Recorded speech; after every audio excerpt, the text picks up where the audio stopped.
it challenging. So let's take a look. An observer on the ground looks up to the top of a building at an angle of elevation of 30 degrees. After moving 50 feet closer, the angle of elevation is now 40 degrees. Consider the diagram below. All right, so I'm just going to get rid of that because all we really need is the picture. So there you go. So here's our picture. We have an angle of 30 degrees, 40 degrees. We know this is 50 feet, this is x, this is y, and I'm asking you to solve for x and y, basically. So how do we do this? Well, I start by breaking them up into two triangles. I'll say my blue angle is 30 degrees, and my red angle is 40 degrees. I break them up into two triangles. One is with the 40-degree angle.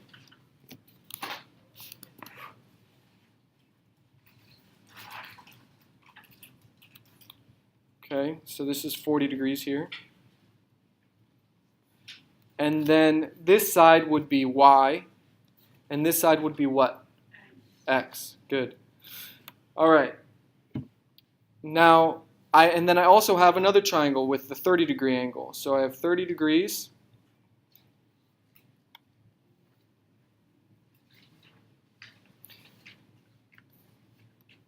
Again, that side is y, so this is 30-degree angle here. This side is y. And what would this side be? 50 plus x, or x plus 50. Because it's this whole thing right here. It's x plus 50. Okay. Now the question is, what do I do? Well, whenever you're faced with a situation like this, whether it's in a math problem or just in life, you should ask yourself, what do I know and what am I trying to do? What do I have and what am I trying to do? Well, I have these diagrams. What am I trying to do? I'm trying to solve for x and y. Okay, once you've established that, the question is then, what can I do right now? Not what am I going to do 5 steps in the future, but what can I do right now? It's good to be able to think out all the steps, but most importantly, what can I do right now? Well, right now, let's take a look. What can I do with these triangles? I can identify the sides, right? Based on my angle. So I can say, okay, this is my opposite side and this is my adjacent side. And similarly, this is my opposite side and this is my adjacent side, right? I can identify my sides. So now that I've kind of given you that hint, what can I do? What can I do? Set up the equation. What equation? Yeah, good. I have opposite and adjacent, so I can use tangent. Does that make sense to you guys? Okay. Now, there are going to be some instances in life where you're able to say, okay, I can look at the problem, I can look at what I've got, and I can see all the steps from here to the finish line. And that's really great. And with practice and things like that, and especially if you've seen similar problems before in your life or in math class, you'll be able to do that. But there will be some problems you face, whether in a math test or in life, where all you can see is right ahead of you, that first step, that next step. And you take that next step, and as you take that next step, the next step is revealed. It says in the Bible, it says, you are a lamp to my feet and a light on my path, right? Well, think about a lamp, right? A lamp doesn't show you, like if I'm walking 50 miles, a lamp isn't like, bing, all the way down the path, right? The lamp is just lighting my next step, right? I step, and then now the lamp is shedding light on my next step, right? So you kind of see that? Does that make sense? You kind of get that? Okay. All right. So God doesn't always reveal to us the whole way, but He does reveal to us kind of each next step. Does that make sense? I hope so. All right. So we do tangent. Tangent of 40 degrees equals opposite over adjacent, which is y over x. Okay, cool. And I can do the same thing here. Tangent of 30 degrees equals, in this case, opposite is y, and adjacent is x plus 50. Good. Now let's take a look at this. How many equations do I have? How many unknowns do I have? Can I solve for my unknowns? Yeah. If I have the same number of equations as I do unknowns, then I can solve. I can either use combination or substitution. You guys remember that? Like algebra 1, algebra 2 stuff? Like, you know, if 3x plus 7y equals 20 and 4x plus 2y equals 30, then solve for x and y. You'd like solve for y and then substitute in, right? You guys remember that? Okay, so that's exactly what we're going to do. What we're going to do is we're going to solve for y and then substitute. Okay, so in order to do this, I multiply both sides by x here. And I get y equals x times tangent of 40. But to make my life a little easier, I'm just going to get tangent of 40. I'll solve for that in my calculator.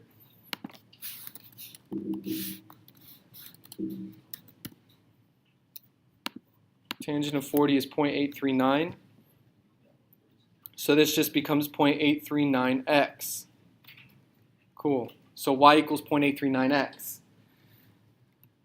I'm going to do the same thing on this side. I'll multiply by x plus 50 and x plus 50. Here it cancels out. I'm left with y equals tangent of 30 degrees times x plus 50. Well, tangent of 30 is 0.577. So y equals 0.577 x plus 50. What do I do now? I distribute in, right? So I get y equals 0.577x plus 50 times 0.577 is 28.87. You see? Okay. Now that I've got that y equals this and y equals that, well, I can take this and substitute it in for y here. Does that make sense to you guys? Instead of y here, I can put 0.839x. So that's what I'm going to do. And I'm just going to do that over here in this column. 0.839x, this first one. If y is equal to this and y is equal to that, then they're equal to each other, right? So 0.839x equals 0.577x plus 28.87. Now what do I do? Just solve for x, right? So I subtract 0.577x from both sides. And I get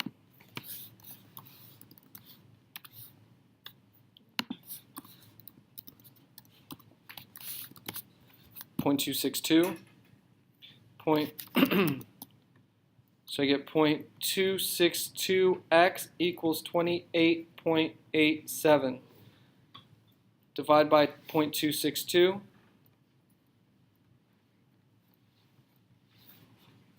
And I get x equals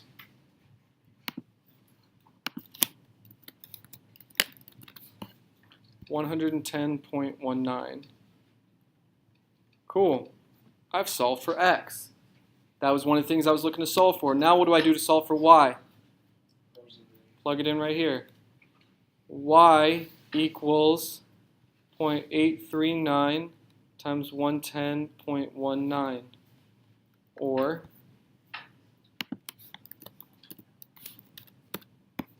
92.45. And I'm done. Does that make sense? Okay. Any questions? All right. So what do? We set up our two triangles. What the toughest part about this was recognizing that you weren't just going to be able to like solve for it directly. You're going to have to go through this process. Okay? So you set up the triangles. You do what you can, which was set up the tangent equations. And once you got there, you could realize, oh, I've got two equations and two unknowns.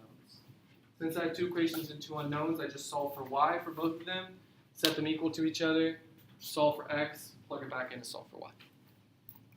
Okay? Any questions on that? All right. Sorry. Yeah. Now, you guys are going to have a quiz this week. I was originally going to have the test this week, but the way that the schedule worked out with all these 4-day weekends, or 3-day weekends, but this week is a 4-day weekend or whatever.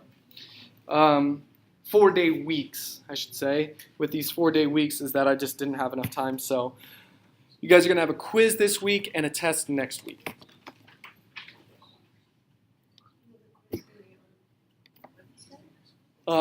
The quiz is going to be on Wednesday, yes, because I don't see you guys on Thursday. Oh, wait, I do see you on Thursday. Yeah. This quiz is going to be on Thursday. Quiz is going to be on Thursday. It's the last time I see you. All right. First block. Yeah.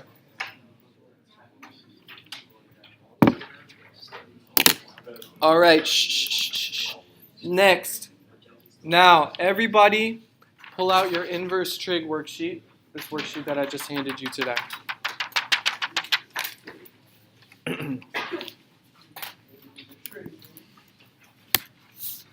All right, now, generally speaking, I would give you some angle like 30 degrees. This is like 10, and then I'd ask you to solve for x, right? So x would be a side. If x is a side, I use regular trig. But what if I give you something like this?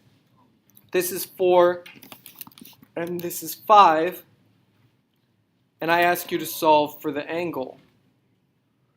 If I'm asking you to solve for the side, it's regular trig. If I'm asking you to solve for the angle, it's inverse trig. So if I'm asking you to solve for the angle, it's inverse trig.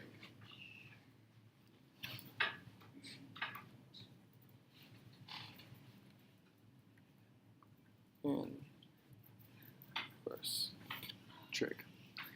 All right. So how do we do this? Well, in order to do this, we have to remember something about inverse functions. To remember something about inverse functions. So, and I'm recording all this. So inverse functions. Hello. Inverse functions. You guys remember if I gave you f of x equals like 2x plus 4, and I ask you to solve for the inverse of x? Remember f inverse of x was like the -1 up there? You guys remember how to do that? There was a song to it. Change, flip, solve for y. That was like way back in the day, right? All right. So change, flip, solve for y. Now you gotta simplify. Right? All right. So let's do that. So just pay attention. Don't write notes. So change f of x to y. Flip x and y. So x equals 2y plus 4. Solve for y. So I subtract 4 from both sides. X minus 4 equals 2y. Then divide by 2. And I end up with y equals x minus 4 over 2. And then the last step is just to rewrite it as the inverse. Okay, so I got my inverse. So that equals x minus 4 over 2. Now, what about if I asked you for the inverse of the function, but I plug that function in for x? Well, what does that basically mean? I take this, instead of x here, I plug this in. So I plug this whole thing in for x. You see? That's what this means. I'm plugging the whole function in for x. Does that make sense to you guys? Okay. Well, if I plug the whole function in for x, let's see what happens. Well, instead of x here, I get 2x plus 4. Then it's minus 4 over 2. Okay, what happens to these 4's? 4 minus 4 cancels. So I'm left with 2x over 2. What happens to the 2's? Cancel, and I'm left with x. What?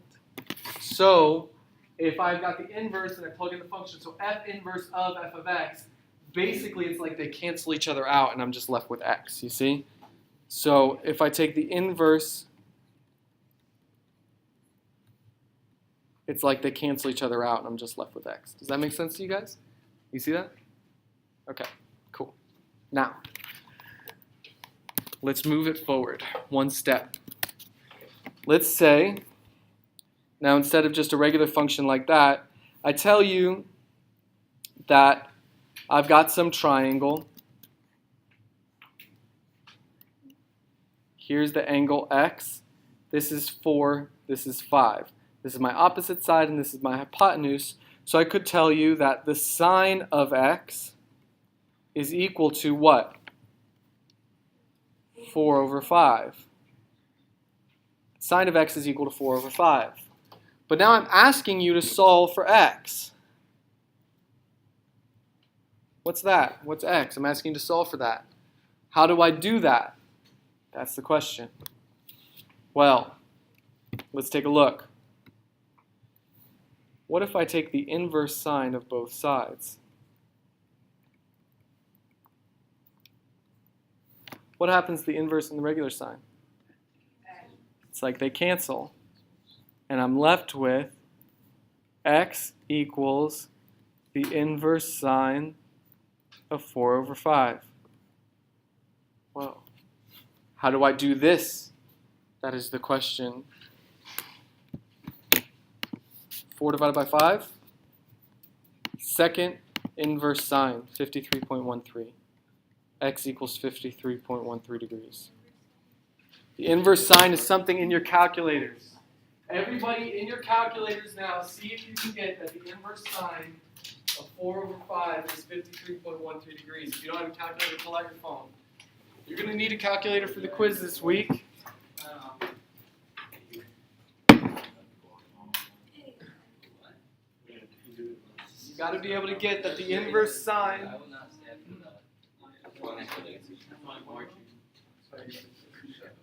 You know how to do it? Have the negative.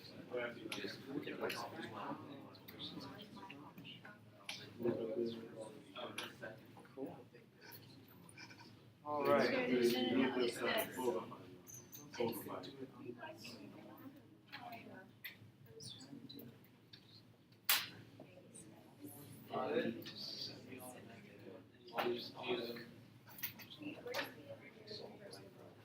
Okay.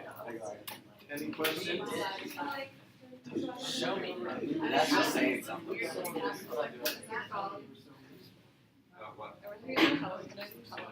No, I'm just mindful because I don't know what That makes sense.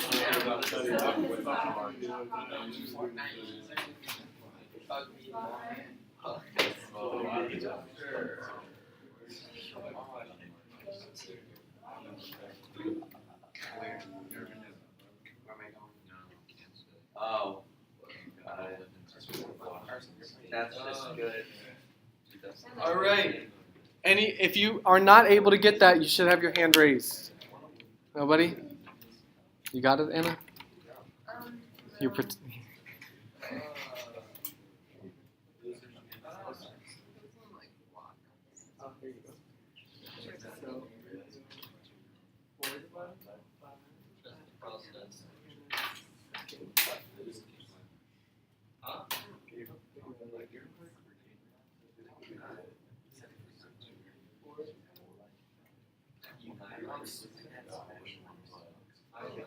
All right.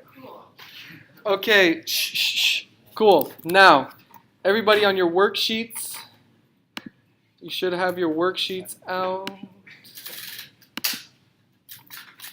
All right. We're going to do numbers 2, 4, and 6.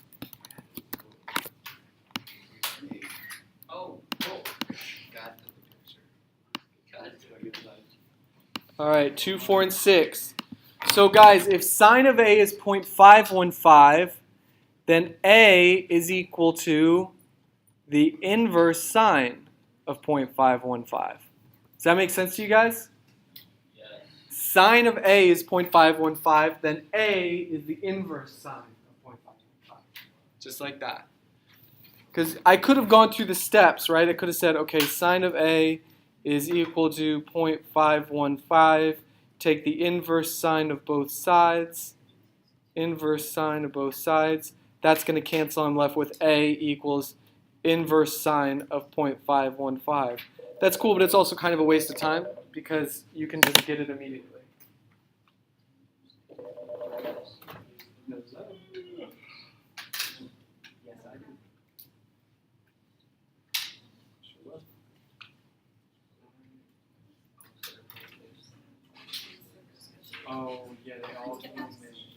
I was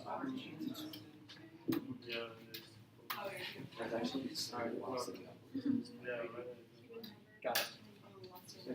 Oh, Mason, end of class. Gotta go see Mrs. Pyle. oh my god. All right, shh, calm it down. Spell. I don't think you go to Mrs. Pyle to get expelled. Inverse sine, 31 degrees. A equals 31 degrees.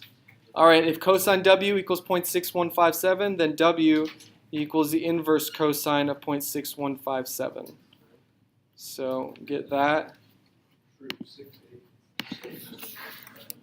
Yeah.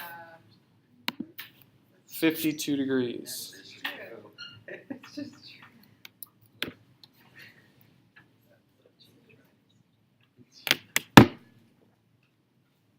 52 degrees. Yeah. And then lastly, if tangent of W is 19.0811, then W equals the inverse tangent of 19.0811,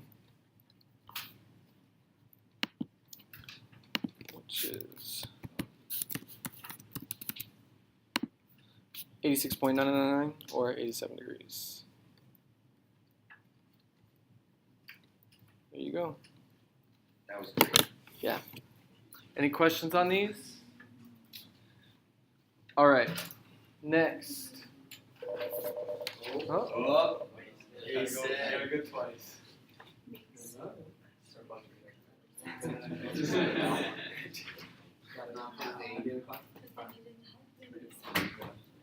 Nadia, you too. So Mrs. Pyle.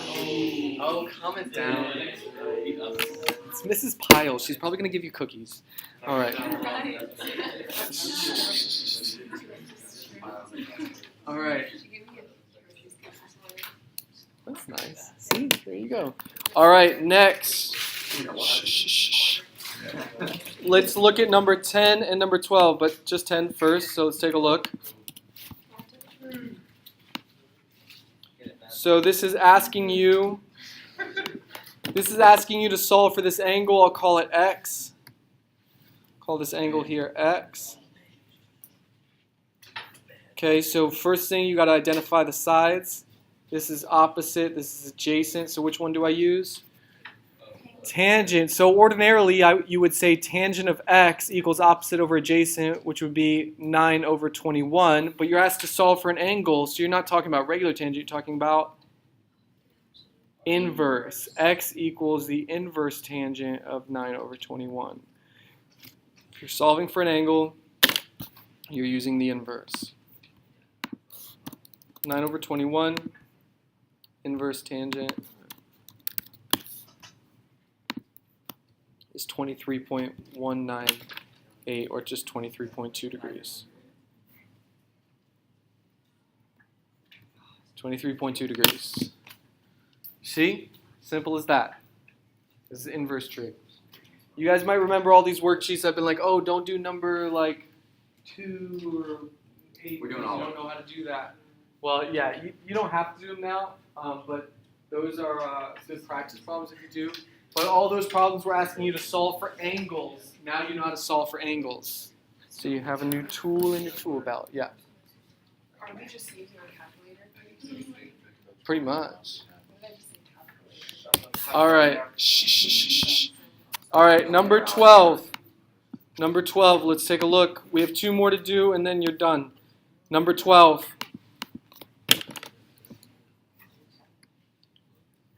Okay. This is x. Identify your sides. This is opposite. This is opposite the right angle, so it's hypotenuse. Which trig function uses opposite and hypotenuse? Sine. Sine. So I would usually say sine of x equals opposite over hypotenuse, which is 40 over 42. But I'm asked to find the angle, so I'm not talking about regular trig. I'm talking about inverse trig. So x equals the inverse sine of 40 over 42.